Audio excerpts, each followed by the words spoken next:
Informasi lainnya, Saudara, polisi gerebek industri rumahan miras lokal di Merauke, Papua Selatan. Ratusan botol miras lokal siap edar disita.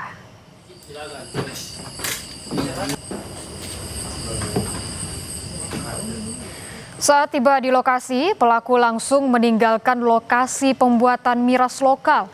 Diduga miras ilegal ini sengaja ditampung untuk diedarkan saat malam pergantian tahun. Polisi selanjutnya memusnahkan seluruh bahan pembuatan miras dan menyita sekitar 657 botol miras.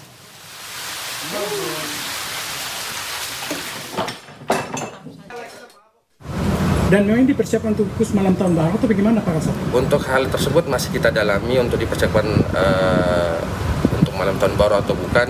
Namun informasi yang kami dapat, barang ini yang ada di TKP yang pertama sudah ada beberapa waktu yang lalu, jadi sudah agak lama disimpan di tempat tersebut.